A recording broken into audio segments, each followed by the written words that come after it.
Hello students, तो चलिए आज हम लोग शुरू करते हैं क्लास 10 के एक्सरसाइज 3.2 का क्वेश्चन नंबर 3 का थर्ड पार्ट। तो क्वेश्चन नंबर 3 हमारा था क्या, तो जो हम लोग को नीचे स्टेटमेंट दिए जाएंगे उसमें से हम लोगों को a pair of linear equations बनाना है, खुद से बनाना है, और उसके बाद उसका जो सॉल्यूशन होगा वो सब्स्टिट्यूशन मेथड के हेल्प से सॉल्व करके भी बताना है।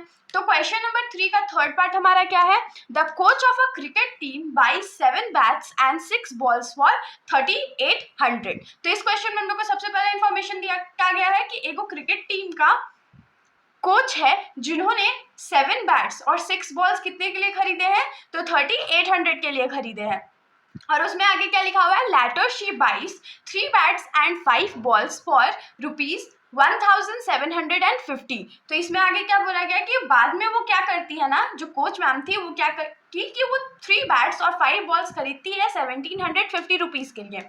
आगे हम लोग को क्वेश्चन में बोला गया find the cost of each bat and each ball. तो हम लोगों को क्वेश्चन के मुताबिक एक बैट और एक बॉल का कॉस्ट फाइंड करके बताना है। तो क्वेश्चन आप लोगों को डिफिकल्ट लग रहा होगा, लेकिन ये बहुत सिंपल सा क्वेश्चन है। हम लोग क्या मान लेते हैं कि cost of one bat x है और cost of one ball y है। तो हम लोग लिखेंगे let the cost of one bat is equals to ₹x, ठीक है।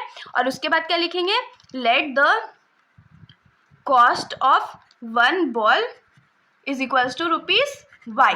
ये हमारा कंडीशन हमने मान लिया कि वन बैट का कॉस्ट x है और वन बॉल का कॉस्ट y है। अब उन्होंने फर्स्ट केस में क्या खरीदा था, तो 7 बैट्स खरीदे थे, मतलब वो क्या हो जाएगा 7 into x that is 7x plus 6 balls खरीदे थे तो 6y इज इक्वल्स टू, अब पे कितना क्या था, तो 3800 रुपीज। और सेकेंड इक्वेशन में उन्होंने क्या खरीदे थे, तो 3 बैट्स खरीदे थे मतलब 3x प्लस 5 बॉल्स खरीदे थे मतलब कि 5y, अब पे कितना क्या था, तो 1750 रुपीज। तो ये हमारा इक्वेशन नंबर 1 हो गया और ये हमारा इक्वेशन नंबर 2 हो गया।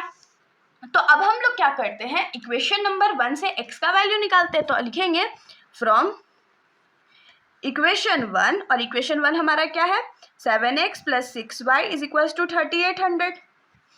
तो x को फ्री करना है तो ये क्या हो जाएगा, 7x is equals to 3800 minus 6y, क्योंकि लेफ्ट साइड में 6y जो था वो प्लस में था तो राइट साइड आके वो माइनस हो जाएगा। और यहाँ से x का वैल्यू क्या निकलेगा, 3800 माइनस 6y बाई 7। तो बाई 7 हो गया, x का वैल्यू हमारा आ गया। अब हम लोग क्या करते हैं, इस x के वैल्यू को हम लोग इक्वेशन नंबर 3 मान लेते हैं और उसके बाद उसको इक्वेशन नंबर 2 में पुट कर देते हैं। तो लिखेंगे put x is equals to 3800 minus 6y by 7 in equation number 2। तो इक्वेशन नंबर 2 में उसको पुट कर देते हैं। तो 3x, इक्वेशन नंबर 2 हमारा क्या है, 3x plus 5y is equals to 1750। तो 3 इंटू एक्स है मतलब 3 into 3800 minus 6y by 7 plus 5y is equals to 1750 rupees. अब इतना बड़ा कैलकुलेशन है, करना पड़ेगा ना, कोई बात नहीं, कर लेते हैं हम लोग। तो इसको हम लोग मल्टीप्लाई कर लेते हैं, तो 38 इंटू 3 होगा, तो 38 इंटू 3 क्या हो जाएगा, 8 3 ज़ा 24, बाकी हाथ में रहा 2, 3 3 ज़ा 9 और 2 कितना होता है, तो 11 होता है। तो ये क्या हो जाएगा 11400 माइनस 6 3 ज़ा कितना होता है, तो 18y by 7 plus 5y is equals to 1750। अब इसको सॉल्व करने के लिए हम लोग को क्या करना पड़ेगा, एलसीएम लेना पड़ेगा। तो एलसीएम का एक मेथड मैंने भी आपको बताया था ना कि this into this, this into this and this into this. तो 7 1 ज़ा 7, 1 इंटू दिस मच, तो 1 से तो मल्टीप्लाई करके कोई फायदा नहीं है तो इसको ऐसे ही रहने देते हैं, प्लस 7 5 ज़ा 35y is equals to 1750।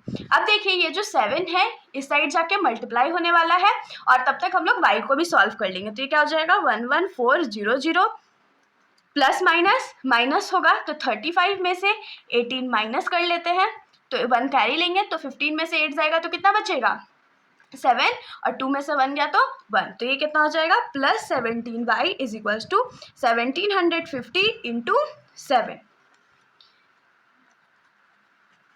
Plus 17y, और 1750 इंटू 7 कर लेते हैं, तो 1750 इंटू 7, तो 7 0 जा 7, 5 7 जा 35, 7 7 जा 49 प्लस 3 52, और 1 7 जा 7 प्लस 5 12250। तो यहाँ से 17y का वैल्यू क्या हो जाएगा 12250 माइनस 11400। तो अब इन दोनों को हम लोग क्या करते हैं, माइनस कर लेते हैं। तो चलिए माइनस करते हैं, 12250 माइनस 11400। तो 0 में से 0 गया तो 0, 5 में से 0 गया तो 5।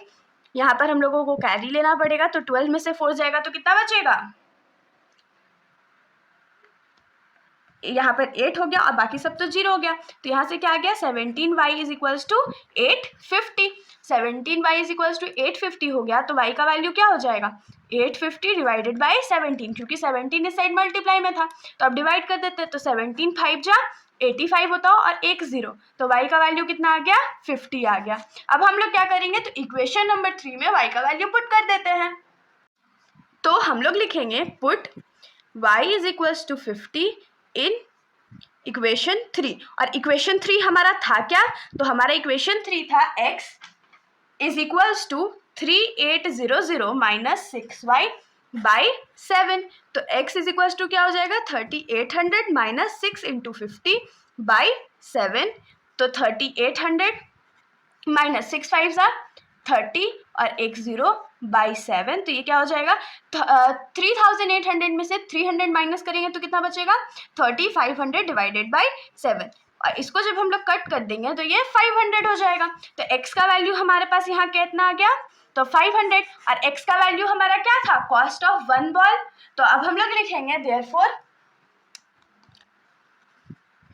Cost of 1 bat, sorry x का मतलब क्या था, कॉस्ट ऑफ 1 बैट। तो 1 bat is equals to x था, और इसको अब हम लोग क्या लिखेंगे, ₹500, क्योंकि x का वैल्यू हमारा 500 है। और दूसरा स्टेटमेंट हमने क्या लिखा था कि कॉस्ट ऑफ 1 बॉल कितना था, तो y के बराबर था। तो ये क्या हो जाएगा, ₹50, क्योंकि y का वैल्यू हमारा 50 आया है। तो ये हमारा आंसर हो गया। तो इसके साथ हमारा जो सॉल्यूशन है यहीं पर ख़त्म हो जाता है। अगर आप लोगों को वीडियो अच्छी लगी हो तो वीडियो को लाइक कर दीजिएगा और मेरे चैनल को बिना सब्सक्राइब किए कहीं मत जाइएगा। Thank you.